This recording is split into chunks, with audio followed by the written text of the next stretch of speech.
It's very frightening, I think, for a lot of people, especially when you look at the litany of crimes that these individuals have committed. And just to clarify, none of these 7 individuals actually had COVID-19, correct? To our knowledge, they didn't. And in the state of California, and it's very similar all over the country, if you are a high risk sex offender and you've committed a sexually violent crime where you went to state prison, for the most part, you're going to be on a GPS monitor for your entire life. You're called a 290 registrant.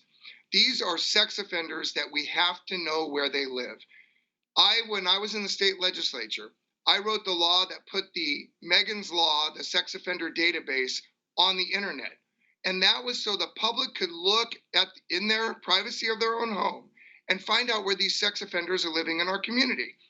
I can tell you this, having worked on sex offender public policy for 2 decades, sex offenders who cut off their GPS monitor do not want to be detected because they want to go out and engage in additional nefarious acts.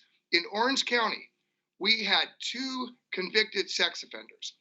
In 2014, we charged them, who cut off their GPS monitor, went to Las Vegas. When they came back, they kidnapped, raped, and murdered 4 prostitutes because of the fact these are guys that were convicted sex offenders, and their prey were prostitutes because they didn't think anybody would miss them. So sex offenders are not curable, and they will go out and commit new crimes. In fact, one of the sex offenders who Commissioner Dane released early, he went to his own parole office to report in, and he pleasured himself to the female staff inside the office.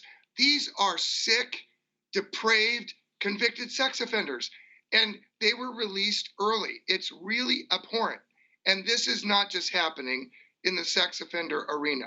It is happening with many serious crimes here in Orange County and in Los Angeles and other parts of our country.